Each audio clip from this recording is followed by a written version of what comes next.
je préfère passer toute ma vie en étant misérable, mais en gardant la tête haute, c'est-à-dire qu'en me faisant respecter, que d'avoir tout l'argent du monde, mais en étant une mauviette, en étant un laquais, un larbin.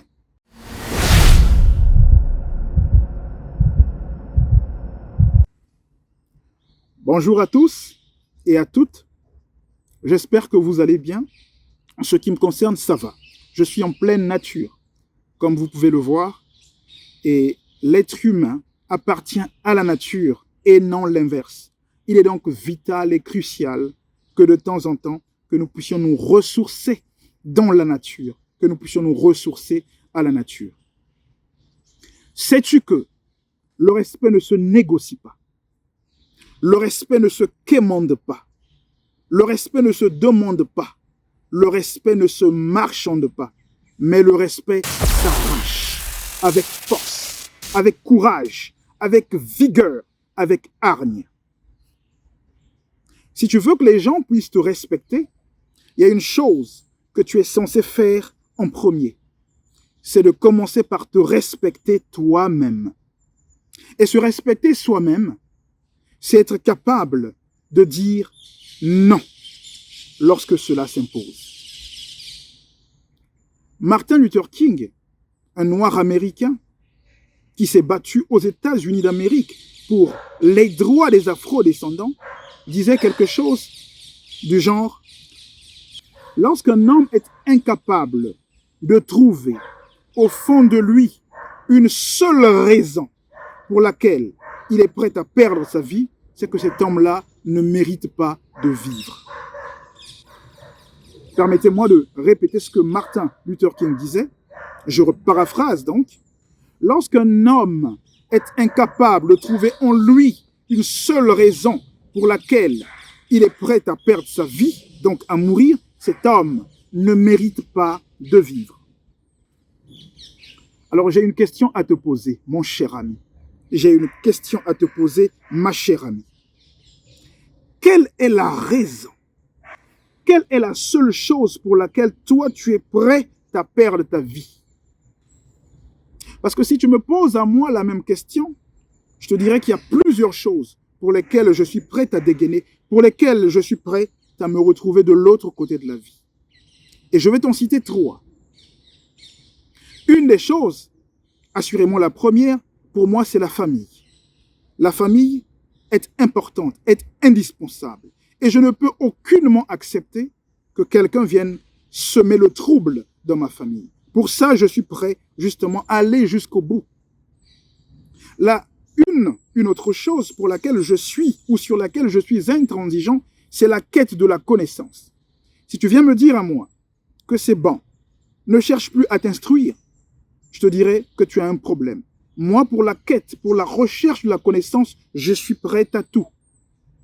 Vous savez, les textes traditionnalistes, les textes kamites africains disent que la spiritualité africaine n'a pas besoin, n'enseigne pas aux gens, aux Africains, en réalité de croire. Mais cette spiritualité nous enseigne à chercher la connaissance, à aller à la quête de la connaissance. Parce que c'est la quête de la connaissance qui te permettra d'avoir un esprit critique, c'est-à-dire que de commencer par penser par toi-même. C'est la quête de la connaissance qui va te permettre donc de te poser des questions. Et donc c'est la quête de la connaissance qui te permettra d'avoir des réponses. Une autre chose sur laquelle je suis intransigeant, c'est la dignité, le respect. Donc l'objet de cette vidéo. Je ne peux pas accepter, et je n'ai jamais accepté que quelqu'un me marche dessus. Pour moi, c'est inadmissible. Pour moi, c'est irrévocable. Pour moi, ça ne peut jamais passer. Le respect n'a rien à voir avec la couleur de ta peau. Le respect n'a rien à voir avec l'argent que tu as dans ton compte en banque. Le respect n'a rien à voir avec le taudis dans lequel tu vis. Le respect n'a rien à voir avec, si tu veux, ton appartenance religieuse. Mais le respect a tout à voir avec ta force de caractère, avec ta détermination, avec ta résilience, avec ton courage. Mais combien parmi nous ne nous faisons pas respecter? Une fois, j'ai vu quelqu'un qui m'a fait pitié. Un homme qui était bien habillé, bien parfumé. Nous étions à une fête. Cette personne dégageait beaucoup de respect. C'est-à-dire que lorsqu'on regardait la personne, on lui témoignait beaucoup de respect. C'était quelqu'un, une personne, un homme qui était bien posé. Mais le gars a fini par dégainer lorsqu'on a commencé à manger.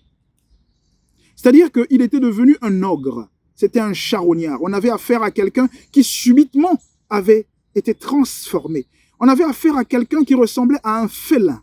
Un félin qui avait passé des jours entiers sans manger et donc qui se retrouvait devant une carcasse de viande.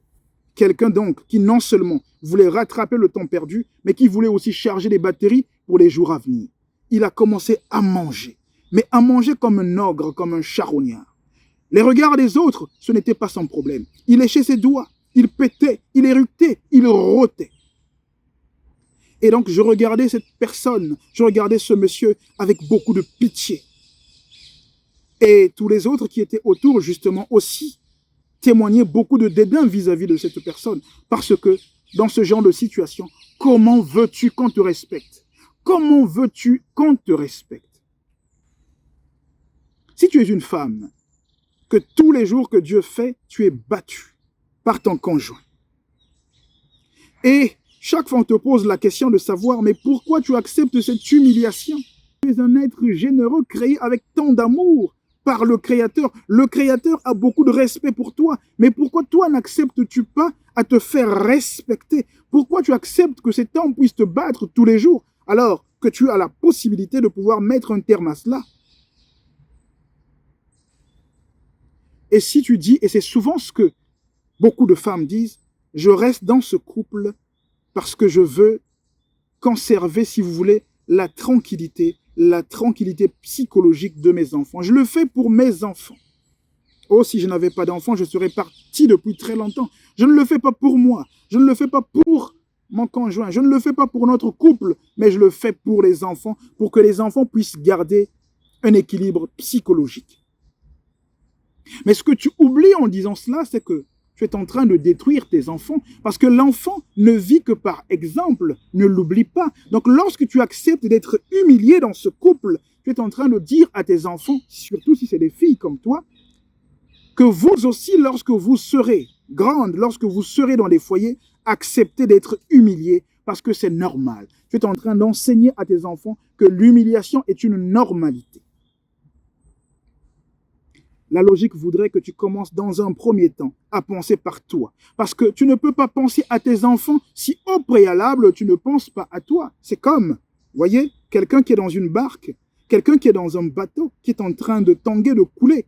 Les voiles, le navigateur, les mâts sont en train de couler. Donc, la personne est en train de couler. Au lieu donc de chercher à sauver sa peau, la personne cherche à sauver le trésor qui est dans la barque. C'est insensé. Si tu veux prendre soin de tes enfants, tu dois dans un premier temps prendre soin de toi-même. Et dans ce cas-là, c'est mieux pour tes enfants que tu sois à distance et qu'ils te sachent bien portant que de vivre dans la même maison qu'eux au moment où tu es battu tous les jours. Tu dois apprendre à te faire respecter. Ça fait plusieurs années que tu travailles et tout le monde sait que tu es humilié, humilié devant les collègues, humilié même lorsque tu n'as rien fait. Et chaque fois que tu rentres chez toi, tu le dis, tu le répètes à tes enfants, à ton conjoint, qu'il est temps que j'arrête ce boulot. Mais pourtant, ça fait 7 ans, 8 ans, 9 ans, 10 ans que tu es dans le même travail, que tu travailles avec le même responsable qui te marginalise et qui t'humilie. Comment veux-tu qu'il te respecte, mais surtout, comment veux-tu que les collègues qui voient ça puissent te respecter? Tu as tendance à appeler l'autre. L'autre ne t'appelle jamais. Ça fait 2 ans, 3 ans, 4 ans que tu connais cette personne, une connaissance. Mais il n'y a que toi qui appelles. Lui ne t'a jamais appelé. Ça ne te dit rien? Le respect s'impose. Il faut parler le même langage que l'autre, disait quelqu'un. Il faudrait à un moment donné que tu te dises, ok, maintenant c'est à lui de m'appeler. Maintenant c'est à elle de m'appeler. Ça fait 5 ans. Il n'y a que moi qui l'appelle. Mais pourquoi ne peut-il pas m'appeler? Mais pourquoi ne peut-elle pas m'appeler? Peut-être que cette personne n'a aucune considération pour toi. Si la personne ne te respecte pas, ce qui peut arriver, mais toi-même, respecte-toi. Tu envoies des textos à quelqu'un. Tu es conscient que la personne lit tes messages. Vous savez, aujourd'hui, avec les réseaux sociaux, on peut savoir lorsqu'une personne a lu le message. Mais la personne ne te répond jamais aussitôt. La personne peut passer 2, 3, 4 jours sans t'avoir répondu. Mais pourtant, tu continues à faire la même chose. Moi, j'ai un principe. Je t'envoie un message. Je sais que tu as lu le message. Je cherche à vérifier si réellement tu as lu le message ou en tout cas tu es bien portant. Parce qu'il peut s'avérer que si tu n'as pas lu le message ou que tu ne m'as pas répondu, il peut s'avérer que tu ne sois pas dans une disposition qui te permet de le faire. Mais je vérifie, est-ce que la personne est bien portante? Est-ce que la personne a bien lu mon message? Tu ne me réponds pas, je me dis, ok, ça peut passer. Je le fais pour la 2e fois, je t'envoie un second message. Tu passes des jours où tu ne me réponds pas alors que je suis conscient que tu es bien portant et que tu as bien lu mon message. Je le ferai pour la 3e fois. Et si tu fais pareil, je prends ton numéro, je le supprime. Ça ne sert à rien d'orner mon téléphone avec le numéro de quelqu'un qui ne me respecte pas parce que pour moi, le respect s'impose. Le respect ne se quémande pas, le respect ne se négocie pas. Je préfère passer toute ma vie en étant misérable, mais en gardant la tête haute, c'est-à-dire qu'en me faisant respecter, que d'avoir tout l'argent du monde, mais en étant une mauviette, en étant un laquais, un larbin. Fais-toi respecter. Fais-toi respecter. Fais-toi respecter. J'espère pouvoir te parler dans les jours à venir, mais en attendant, si tu as aimé cette vidéo, alors like, abonne-toi si ce n'est pas encore fait, partage massivement, parce que l'objectif de cette chaîne, c'est de libérer la pensée, c'est de reprogrammer le mental. Et je ne peux pas le faire sans toi. Rien n'est encore perdu. Tout est encore possible. Mais c'est maintenant qu'il faut agir. Agir, c'est sortir de sa zone de confort. Agir, c'est s'armer de courage et ne pas avoir peur d'affronter les choses difficiles. Agir, c'est être conscient qu'on ne peut pas toujours faire l'unanimité. Et c'est une bonne chose. Parce qu'on vient au monde seul, on meurt seul. Agir, c'est aussi ne pas attendre les autres pour commencer.